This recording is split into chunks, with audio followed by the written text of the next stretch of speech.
ఇప్పుడు పప్పు రైస్ మంచిగా నానే ఇది వేసుకుందాం మనం. అయితే ఇందులో మంచిగా వాటర్ వేసుకోవాలి, కొంచెం ములిగేలాగా. అంటే 1 కప్ పప్పు ఇంకా బియ్యం తీసుకుని 3 కప్స్ వాటర్ వేసుకోవాలి. అలా క్యాలిక్యులేట్ చేసుకుని వేసుకోవాలి. ఇప్పుడు దీంట్లో టమాటోస్ వేద్దాం, సాల్ట్ వేద్దాం, ఇంకా టర్మరిక్, కొంచెం పసుపు వేసుకుని మిక్స్ చేసి టమాటర్ ఇంకా ఇది కుక్కర్ పెట్టి ఒక 3 విజిల్స్ రానిద్దాం. ఇప్పుడు వేరే పక్కన ఆయిల్ హీట్ చేసుకుని కొంచెం రాయి ఇంకా కొంచెం జీలకర్ర ఫ్రై చేయనివ్వాలి. ఇవి కొంచెం చిట్లగా కొంచెం ఫ్రై అయ్యాక అప్పుడు మనం వెజిటేబుల్స్ వేసుకుని ఫ్రై చేసుకుందాం. ఈలోపు పప్పు ఇంకా రైస్ ఉడుకుతుంది. ఈ చిట్లయి సో కొంచెం రెడ్ చిల్లీ ఇంకా గ్రీన్ చిల్లీ వేసుకుందాం.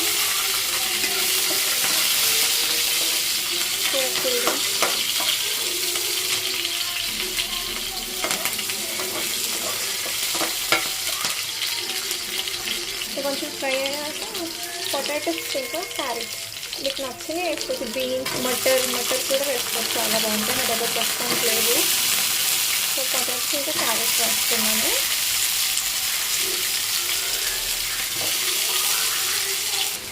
ఇప్పుడు కొంచెం ఈ వీటికి కానీ ఈ మగ్గడానికి కొంచెం సాల్ట్, ఆల్రెడీ మనం రైస్లో పప్పులో వేసుకున్నాం కాబట్టి కొంచెం సాల్ట్,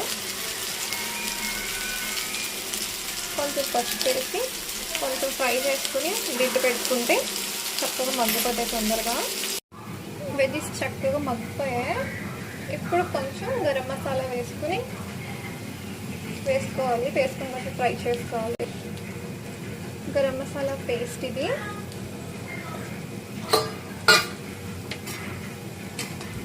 కొంచెం చక్కగా హై ఫ్లేమ్లో పెట్టుకుని నేను ఇది హై ఫ్లేమ్ వేసి ఫాస్ట్గా ఫ్రై చేసుకోవాలి. గరం మసాలా రెసిపీ కావాలంటే కమెంట్ చేయండి. అలాగే నా ఛానల్ని సబ్స్క్రైబ్ చేయండి, వీడియోస్కి లైక్ చేయండి ప్లీజ్. మీకు కావాలంటే దీంట్లో ఆనియన్ కూడా వేసుకోవచ్చు, ఇంకా జింజర్ గార్లిక్ పేస్ట్ కూడా వేసుకోవచ్చు. నేనైతే కార్తీక మాసం కాబట్టి నేను జింజర్ ఇంకా గార్లిక్ ఇంకా ఆనియన్ వేయట్లేదు. ఇక్కడ పప్పు ఇంకా రైస్ చక్కగా నలిచి ఉడికిపోయాయి. కొంచెం వాటర్ వేసుకుందాం. దీంట్లో హాట్ వాటర్ వేసుకోవాలి. కుక్ చేసాక కూడా మనం తినేటప్పటికి ఇన్కేస్ ఏం చేయాలని గట్టిగా అవుతుంది.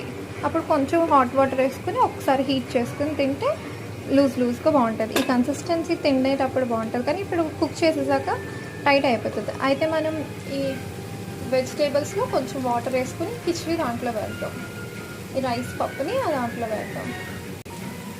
గరం మసాలా కూడా మంచిగా ఫ్రై అయిపోయింది. ఇప్పుడు కొంచెం కరిపత్తి ఇంకా కొంచెం ధనియా పత్తి, కొత్తిమీర వేసుకుని ఫ్రై చేసుకుని, కరిపత్తి నేను ఇలా మధ్యలో వేస్తాను. టాను స్టార్టింగ్లో కూడా వేసుకోవచ్చు, మధ్యలో వేస్తే బాగుంటుంది, స్మెల్ నాకు నచ్చుతుంది.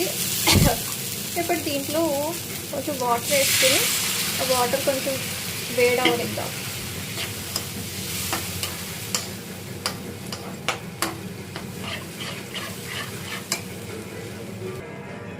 ఇప్పుడు ఇది బాగా బాయిల్ అయ్యాయి కదా వాటర్. ఇప్పుడు ఇందులో ఈ కిచిడి వేసుకోవాలి.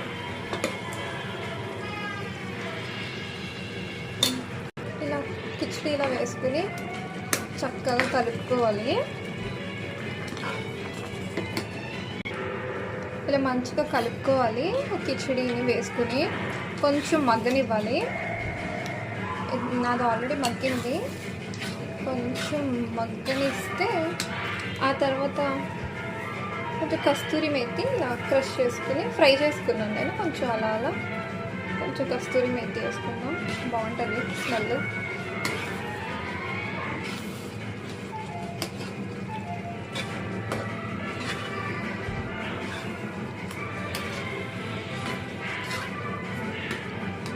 సాల్ట్ అది అన్నీ చూసుకుని వేసుకోవాలి. నేనైతే కారం వేయట్లేదు బాబు కోసం అనేసి. సాల్ట్ టేస్ట్ చూసుకున్నాను, నాదైతే సరిపోయింది. మీరు మీ సాల్ట్ తగినట్టు టేస్ట్ చేసుకుని ఈ టైంలో అడ్జస్ట్ చేసుకోవచ్చు. సో కిచిడి అయితే మనది అయిపోయింది. ఇప్పుడు లాస్ట్లో మనం వేరే చిన్న ప్యాన్ పెట్టుకుని మంచిగా హీట్ అవనిచ్చి గీ వేసుకుని కొంచెం కాజు వేసుకుని ఫ్రై చేసుకుందాం. చక్కగా కొంచెం గీ వేసుకుందాం. గీ హీట్ అయ్యాక కొంచెం కాజు బాగుంటుంది, క్రిస్పీగా తగిలితే. కావాలంటే మీరు ఇందులో శనగపప్పు అవి కూడా వేసి ఫ్రై చేసుకోవచ్చు. మాకైతే కాజు వేసుకుంటే ఇష్టం. సో కొంచెం గీ వేడయ్యించి కాజు వేద్దాం. కాజు లైట్గా ఫ్రై అయ్యాక కిచిడిలో వేసుకుని తింటే, గీ వేసుకుని కిచిడి తింటే సూపర్ ఉంటుందండి. దీంతోపాటు పొటాటో కర్రీతో కూడా కిచిడి బాగుంటుంది. ఇంకా బూందీ, కార బూందీతో అలా చాలా బాగుంటుంది కిచిడి.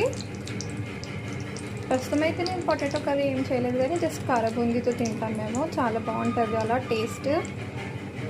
పిల్లలు వద్దు కిచిడి ఏమైనా తినకపోతే సైడ్లో కార బూందీ అలా ఏదైనా ఫ్రై పెడితే చక్కగా తినేస్తారు. కాజు లైట్గా ఫ్రై అయ్యి లైట్గా కలర్ వస్తే చాలు.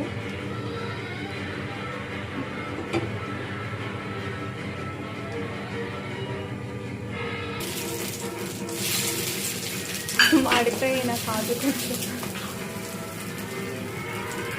ఇలా గీ వేసుకొని చక్కగా కలుపుకోవాలి. ఇప్పుడు దీన్ని సర్వింగ్ బౌల్లో తీసుకుందాం. మన healthy and tasty khichdi ready అయిపోయింది. దీన్ని ఇలా కార బూందీతో పెట్టుకుని తింటే సూపర్ ఉంటుంది. చాలా బాగుందండి, చాలా టేస్టీగా ఉంది. గీ వేసుకుని సింపుల్గా ఎవరు లేరు మనకి పిల్లలకి చిన్నగా వంట చేసుకోవాలంటే ఇది ఈజియెస్ట్ పద్ధతి. చాలా టేస్టీగా ఉంటుంది. Please try it.